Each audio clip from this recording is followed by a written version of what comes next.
much going on for it to be. I knew that we were going to go on our mission and come back safe and sound. There was, I mean, it was, I don't know how to explain it. It wasn't a prophetic experience. Maybe it was immaturity. I just felt confident that nothing was going to happen to me and my soldiers. You know, David, when he went out to battle, none of his soldiers were ever injured.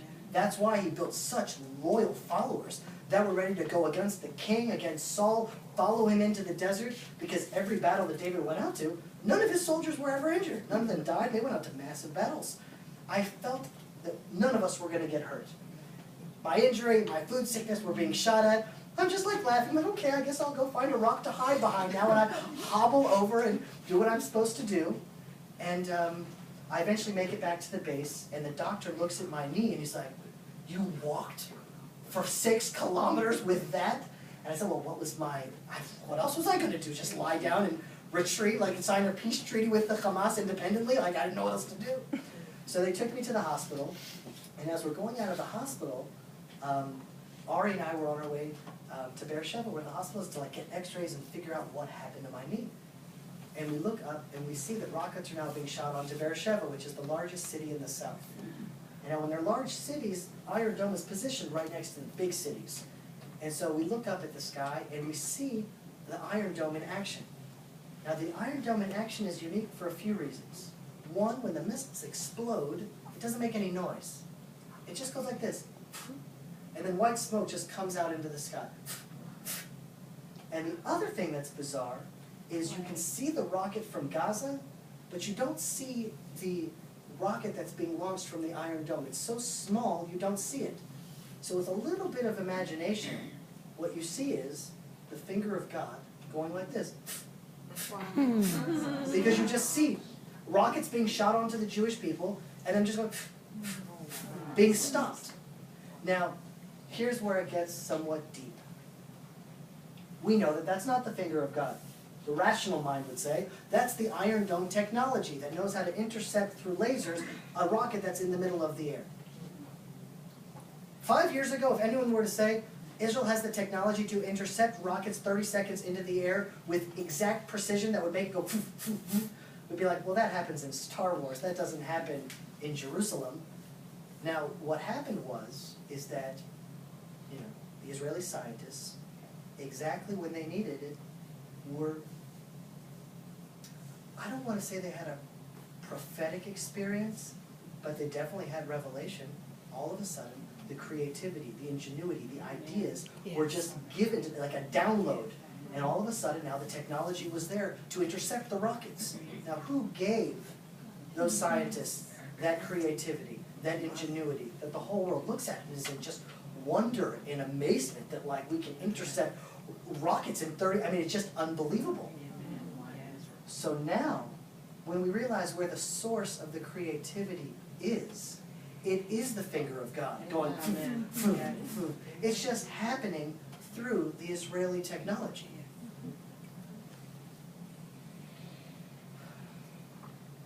I wish you could meet the reservists in the IDF. Not all of them are religious people. Not all of them have kippah, not all of them have tzitzit. And I'm a little bit of a rabbinical figure in the unit. Although there are other rabbinical figures in our unit. And then there's total secularists in our unit.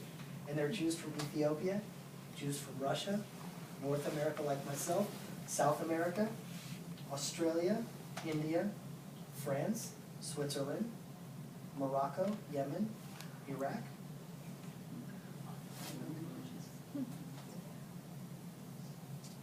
And the Ukraine. That's just in my unit. Now, the most prophesied event in the Bible is the ingathering of the exiles. There's no prophecy mentioned more times in the Tanakh. Now, it had never happened until the times of the Bible, and it never happened since. It happened one time in human history. And every prophet speaks of it as a sign of the dawn of a new era that will occur. And all of a sudden now, we're reading a book written 3,500 years ago, every single prophet making an impossible promise. And now the world needs to look at my unit in the IDF and recognize that we're on the dawn of a new era very soon. And all of a sudden now, an evil has risen up Last generation, we called them Nazis, and they had the same goal: obliterate God from the world, obliterate compassion and love, obliterate the Jewish people. A war on the Jews is a war on the Bible. It's a war on the Tanakh. It's a war on God. Because as long as we're there, those prophecies are coming to pass. And it means that Abraham and Isaac and Jacob are the inheritors of the land of Israel. And not Abraham and Ishmael, as the Quran says. Yes. And there is the crux of the war. People can talk about boundaries and borders and political settlements. Nonsense. This is a religious war. And what's happening now is the line is, we've been talking about it for so long that there's sort of a gray area where people can sort of like shift and say, well, I'm pro-Israel, but there's now evil that is so clearly manifest in the world. Benjamin Netanyahu said that Israel has developed rockets to protect its civilians. The Arabs in Gaza are using civilians to protect their rockets. Because if you pierce the heart of the Jew in Israel, what you'll see is peace and love. If you pierce the heart of the jihadist, you will see hate and war. To talk about land for peace, they don't want peace. They want war. It's so funny to talk, well, we'll give you land and we'll talk about peace. No, I want to kill you. I want you dead, I want your wife dead, I want your dog dead, I want you dead. And we're like trying to deal with a people that's not like us. And it's not politically correct to say. And that's why the media is so confused, because to say such politically incorrect things. But until we take off the gloves of political correctness, then we won't deal with the reality. Just a few thousand years ago, 2,500, 3,000 years ago, the Arabs in the Middle East were sacrificing their children to the Baal and other pagan gods. That's not that long ago, a few centuries back. Now, religiously, they've gone through a transformation and they've adopted Islam. But culturally, nothing has really changed. They are sending their children to blow themselves up for their new god called Allah. Culturally, they are the same people. Religiously, they are the same people. We are dealing with, then, a people that haven't evolved in their consciousness to modern times. Where if their daughter shames the family just by rumor, the father of the family will kill the daughter. Now, Western mind can't compute that. That's just beyond our scope, because we believe in a God of love and compassion. What on earth is that? That's just... So the media doesn't know how to deal with the reality that we're facing, because we're facing now evil in the world again. And what does the Torah teach us? Why is the Torah so important? Well, first, it makes us different. When I walk around America, I constantly feel different. I feel different for a few reasons. The first reason I feel different is because of these.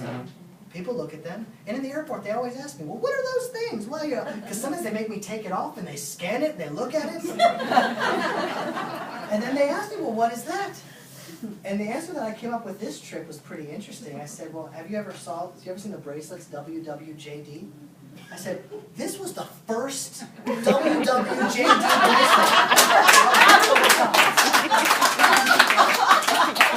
And they're like, wow, that's amazing. And they really immediately get it. Because, that's what it says. You'll be walking around and look down and you'll see the blue. It will remind you of the sky, it will remind you of the wonder of God. And you should always be remembering, how to act. What would you do? You should act like a good person, act like a mensch. And this was the first birth of that idea. I have a kippah on my head. It makes me different. I'm invited to parties on Saturday. I say, listen, I'm sorry, I keep Shabbat. Sometimes I'll be passed shrimp at a restaurant. I'll be like, I'm sorry, I don't eat that. I'm different, I'm sorry. But it's okay.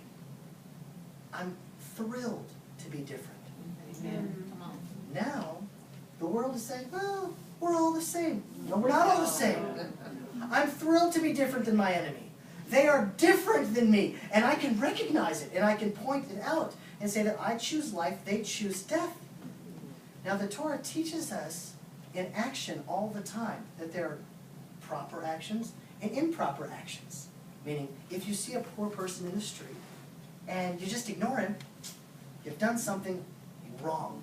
It's not that you have your truth and he has his truth and, well, you can just walk by a poor person and not really care about him. If you don't care about him, then you have not loved your neighbor as yourself. And you've missed, you've done a chet, you've missed that opportunity. You could have done right. So there is right and wrong, and it's embedded in every action. There are right actions and wrong actions. Every single moment we have a choice to either act with godliness or act without godliness. And when we act with godliness, we're closer to God and we're right. When we act without godliness, we're distant from God and we're acting wrong. And it trains us every day to distinguish between right and wrong. Secularists have lost their compass. They don't know